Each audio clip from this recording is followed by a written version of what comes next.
하나님의 말씀 열왕기하 23장 1절에서 7절까지의 말씀입니다.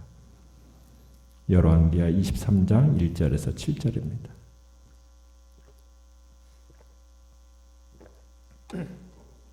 한 목소리로 같이 읽겠습니다. 열왕기하 23장 1절에서 7절 시작.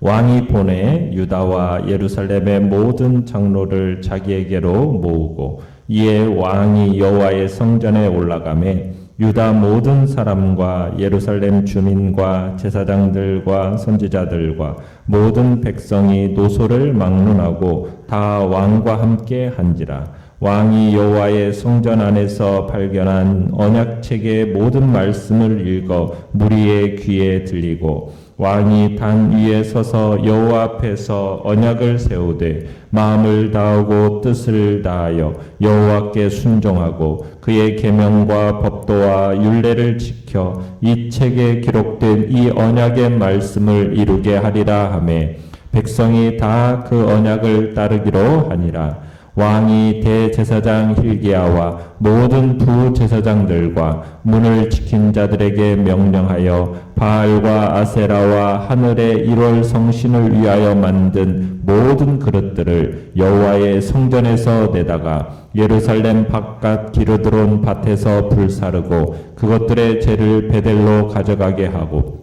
옛적에 유다 왕들이 세워서 유다 모든 성읍과 예루살렘 주위의 산당들에서 분향하며 우상을 섬기게 한 제사장들을 패하며 또 바알과 해와 달과 별대와 하늘의 모든 별에게 분향하는 자들을 패하고 또 여호와의 성전에서 아세라상을 내다가 예루살렘 바깥 기드론 시내로 가져다 거기에서 불사르고 빻아서 가루를 만들어 그 가루를 평민의 묘지에 뿌리고 또 여호와의 성전 가운데 남창의 집을 헐었으니 그곳은 여인이 아세라를 위하여 휘장을 짜는 처소였더라. 아멘. 오늘 말씀의 제목은 온 백성이 말씀 위에 바로 서도록이라는 제목으로 말씀을 나눕니다. 성전을 수리하는 도중에 율법책을 발견하게 된 요시야가 이제 대신들을 여선지자 훌다에게 파견하게 되죠. 그런데 여선지자 훌다는 유다의 멸망을 확인하는 예언을 합니다. 그러면서도 요시야 왕 개인에 대해서는 예언을 하는데 어떠한 예언을 해줍니까? 평안이 조상에게로 돌아갈 것에 대한 평안을 약속을 해주죠. 참 여선지자 훌다로부터 이러한 하나님의 뜻이 어떠한가에 대해서 듣게 된 요시야는 잠잠히 있을 수가 없었습니다. 분명히 자기 시대에는 재앙이 임하지 않을 것이라는 선언을 듣긴 했지만 자기 시대의 이 평안과 상관없이 온 이스라엘은 개혁이 되어야 한다, 이 생각이 있었던 거죠. 그 길만이 지금 온 유다가 살 길이라는 것을 요시야는 잘 알고 있었던 겁니다. 비록 하나님이 유다에 대해서 지금은 심판을 선언하셨다 할지라도 지금이라도 주의 백성들이 돌아와서 회개한다면 하나님이 그들에게 은혜를 베푸시고 심지어 이미 선포된 심판을 취소 내지는 보류하지 아니하실까, 이런 마음을 가지고 이제 개혁을 시작하게 되는 겁니다. 요시야는 하나님 안에 용서가 있고 자비가 있다라는 사실을 알고 있었기 때문이죠. 그래서 오늘 1절에 보면 요시야는 온 유다에 이제 전령을 보내서 이제 사람들을, 장로들을 이제 예루살렘 성전에 모이게 하고 있습니다. 자, 내용관찰 문제 1번을 보시면 요시야가 개혁에 앞서 모든 백성 앞에서 읽어 들려주고 세운 것은 무엇입니까? 자, 요시야가 제일 먼저 온 백성을 예루살렘의 성전에 모아놓고 어떤 일을 2절에 하고 있습니까? 언약책, 성전에서 발견된 이 언약책을 모든 말씀을 무리의 귀에 들려주죠. 읽어서 들려줍니다. 그러니까 언약책을 낭독하는 겁니다. 그러니까 전 국토에 만연한 이 우상을 제거하고 개혁을 단행하기에 앞서서 제일 먼저 하고 있는 일이 뭐예요? 모든 백성을 하나님의 말씀 앞에 세우는 일부터 시작하고 있는 겁니다. 그러니까 하나님의 말씀 위에는 그동안 그 무엇보다도 이스라엘이 지향해왔던 그 종교적인 풍습, 관행, 그것의 옳고 그름을 정의할 수가 없다라는 것을 알고 있었기 때문에 이 백성들의 이 옳고 그름을 분명히 깨달아 알도록 하기 위해서 하는 일이 무엇이라고요? 말씀 앞에 세우는 일이었습니다. 그리고 나서 3절에 보시면은 이제는 책이 낭독되어지는 것이 끝난 후에는 요시야 왕은 그동안 하나님 앞에 잘못 살아온 것에 대해서 회개하고 그리고는 앞으로 신실하게 살겠다고 다짐하는 언약 갱신, 그죠? 언약 갱신을 유도합니다. 그 언약의 내용이라는 것은 3절에 나와 있는 것은 다른 것이 아니라 마음을 다하고 뜻을 다하여 여호와께 순종하겠다. 그의 계명과 법도와 율례를 지켜내겠다. 책에 기록된 이 언약의 말씀을 이루어내겠다. 지금 이런 맹세의 언약을 주님 앞에서 하고 있는 겁니다. 참 이스라엘 백성들, 유다 백성들이 지금 하나님 앞에서 겸허하게 참으로 자신을 드려나가는 이 왕의 모습에 자극을 받아서인지 이들이 마음을 새롭게 하고 하나님을 사랑할 것을 약속하고 있는 것입니다. 그러면서 요시야가 이제 hil기야 대제사장을 중심으로 해서 포괄적인 개혁을 진행해 나가게 됩니다. 요시야의 개혁은 먼저 이교적인 물건들, 예배 그리고 이교적인 예배 요소들 이런 것들을 제거하는 일부터 하게 되는데 이것들을 제거함에 있어서 완전히 파괴하고 태우는 여러 가지 조치들을 통해서 다시는 사용하지 못하도록 하는 것을 보게 됩니다. 자, 내용만철 문제 2번을 보시면 자, 요시야가 성전에서 행한 개혁의 구체적인 내용은 무엇입니까? 자, 요시야가 유다 개혁을 시행한 첫 번째 조치를 무엇부터 하고 있는가? 여호와의 성전을 정화하는 것부터 하고 있습니다. 그러니까 요시야는 유다 백성들로 더불어서 이제 여호와 하나님과의 언약도 갱신하고 이제 본격적인 개혁으로 들어가기에 앞서서 여호와의 성전, 어떻게 보면은 유다 백성들의 신앙의 중심이요 삶의 중심이라고 할 수 있는 이 성전부터 정화해 나가고 있는 겁니다. 왜냐하면 이 당시에 여호와의 성전이 지금 므낫세와 아몬과 같은 그 악한 왕들에 의해서 더럽혀질 대로 다 더럽혀진 상태에 있었던 거예요. 그러니까 성전 안에 뭐가 있는 겁니까? 지금 4절에서 7절까지의 내용을 보면은 이 지금 여호와의 성전 안에 지금 바알상, 아세라상을 비롯해서 그들을 위한 제단들, 또 1월 성신, 천체 숭배를 위한 제단이 세워지고 또 제위에 필요했던 남창의 집, 이런 것까지 세워진 거예요. 하나님의 성전이 지금 오히려 온갖 우상을 위한 곳으로 전락되어져 있었다라는 것을 우리가 지금 4절에서 7절까지의 이야기를 보면은 알 수 있는 겁니다. 그래서 지금 요시야 왕은 먼저는 제사장들에게 성전에서 지금 다른 신들을 숭배하는 데 사용했던 그릇들, 모든 도구들을 다 제거하게 하는 겁니다. 제사장들이 이 모든 물건들을 성전에서 회수에다가 어떻게 하고 있습니까? 4절에 보니까 기드론 밭에서 다 불살라버리고 있죠. 모두 다 태워버립니다. 자, 그리고는 그 재를 어디로 가져간다고 얘기하고 있어요? 베델로 가져간다고 했는데 왜 베델로 가져가냐면 내일 우리가 보게 될 건데 베델에 있는 제단을 훼손하고 모독하는 일에 이 재를 사용하게 됩니다. 자, 그리고 5절에 가보면은 요시야는 그 여러 산당에서 우상을 섬긴 제사장들을 어떻게 하고 있습니까? 패한다, 쫓아내버립니다.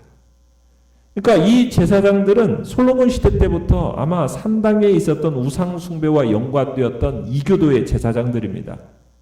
또 9절에 가보시면은 9절에 가보면은 거기 산당들의 제사장들 이 사람들은 또 어떤 제사장들이냐면 여호와의 종교의 제사장들 중에서도 우상을 숭배한 제사장들이다라는 거예요. 이 사람들은 어떻게 하고 있습니까? 더 이상 이 성전에서 사역하지 못하도록 쫓아내버리는 겁니다. 올라가지 못하도록 하는 거예요. 그러니까 종교적인 지도자, 종교 지도자의 역할을, 제 역할을 하지 못한 사람에 대해서는 책임을 지금 묻고 있는 거죠.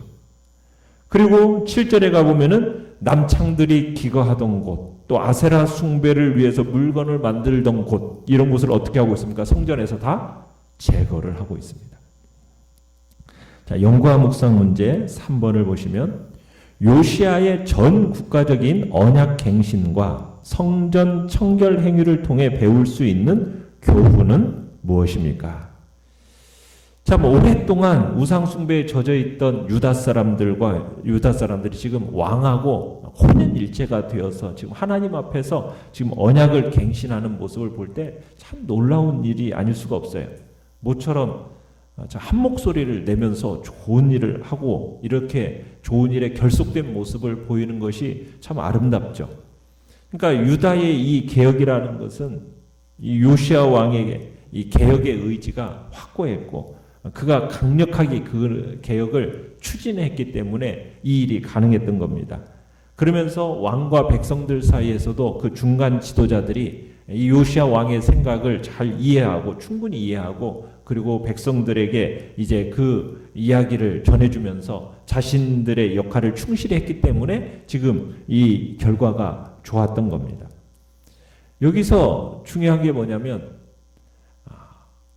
왕으로부터 시작해서 모든 생각이 하나됨이 참 중요한 거예요.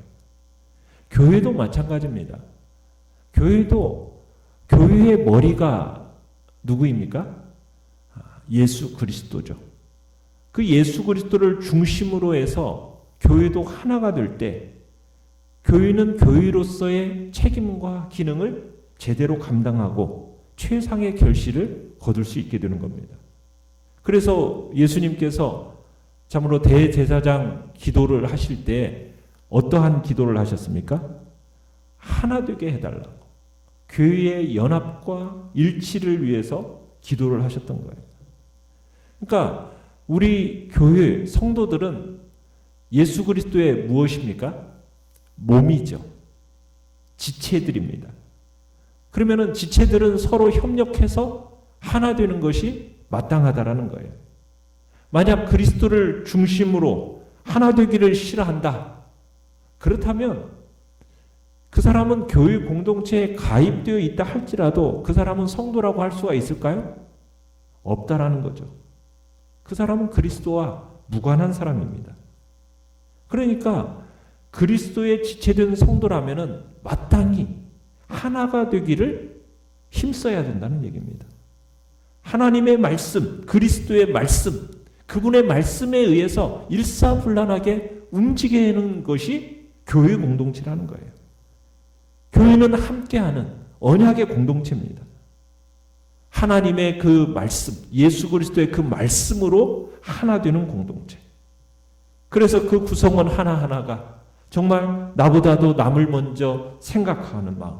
그래서 서로 돕고 협력하는 공동체. 바로 그 공동체가 교회 공동체인 거죠. 그러니까 우리 교회 공동체가 예수 그리스도를 중심으로 그 진리의 말씀 안에서 하나됨을 이루는 때 모든 일에 최상의 결실을 이뤄나가는 복된 공동체가 될 수 있다는 겁니다. 자, 그러면서 이 요시야 개혁의 지금 내용은 성전 청결 행위를 중심으로 하고 있습니다. 그러니까 유다 백성들로 더불어서 하나님과 언약 갱신을 하고 나서 본격적인 개혁으로 들어감에 있어서 지금 유다 백성들의 신앙과 삶의 중심이 어디입니까? 성전이에요. 그러면 그 성전부터 정화해 나가는 겁니다. 신앙의 중심지인 이 성전이 깨끗해짐이 없이는 전 국토의 영적인 변화가 무의미하다라는 거예요.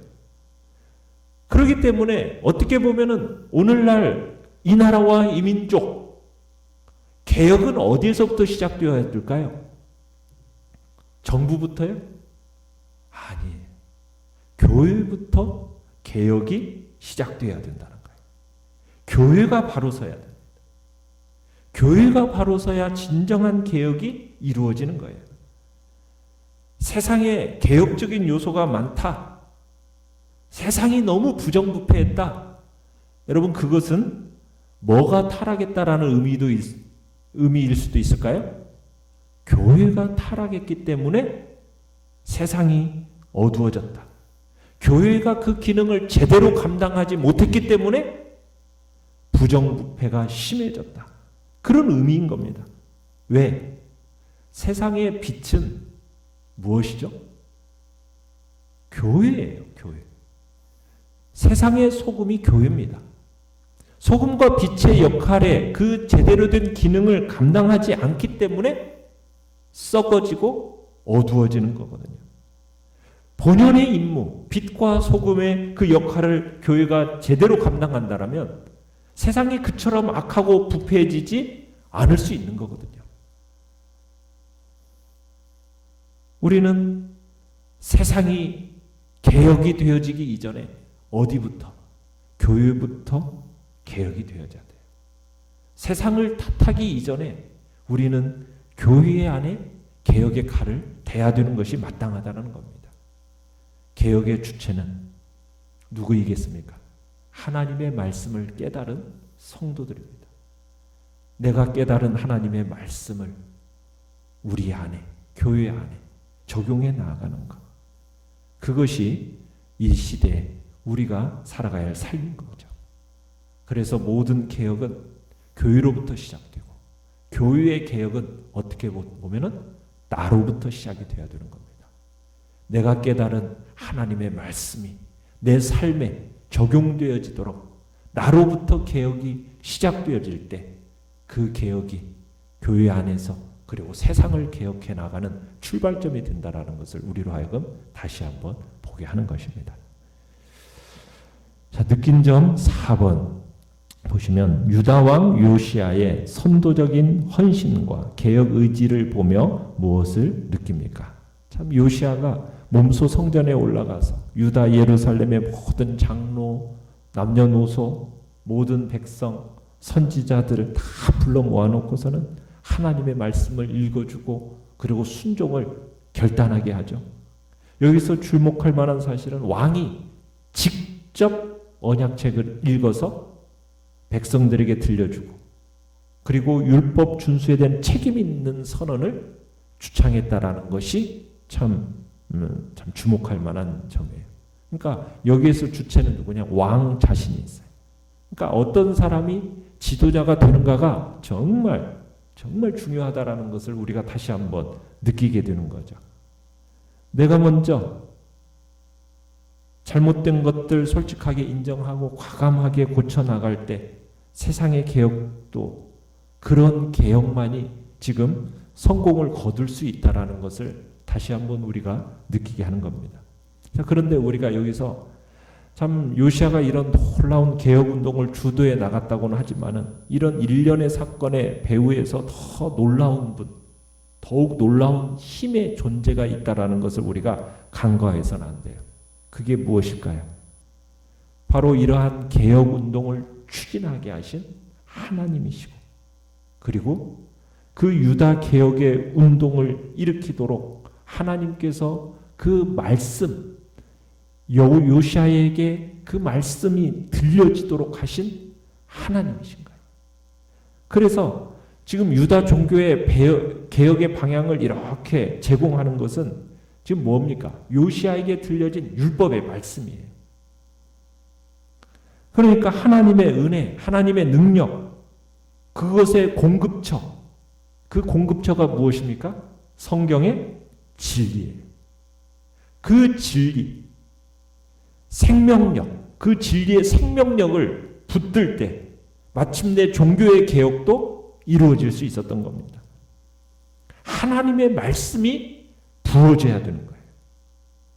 말씀이 부어지니까 요시야가 주체할 수 없어서 자신의 옷을 찢고 그 말씀 앞에 통회하고 그리고 그 이후에 자신이 받은 그 하나님의 말씀과 그분의 뜻을 따라서 거룩한 백성들과 함께 종교개혁을 일으켜 나갈 수 있었던 거거든요. 그러니까 이 선한 역사와 능력, 그 안에는 무엇을 통해서 이 모든 일들이 이루어지고 있는 겁니까? 하나님의 말씀의 능력을 통해서 이루어지고 있는 거예요. 그래서 정말 우리 시대에 선한 능력과 종교적인 개혁과 정말 하나님의 능력의 역사를 나타내기를 원한다면 우리 안에 무엇이 부어져야 되겠습니까? 먼저 하나님의 진리의 말씀이 우리 안에 부어지고 그 말씀에 우리가 귀를 기울이고 그 말씀 앞에 꿇어 엎드려지는 일이 먼저 있어야 된다는 거예요. 그리고 그 말씀을 붙들고 그 하나님 앞에 엎드린 그 사람을 통해서 하나님은 이 시대를 이끌어 나갈 지도자로 삼으시고 그 사람을 통해서 하나님은 놀라운 변화의 역사를 이루어 주신다라는 것을 우리에게 보여주고 있는 것입니다.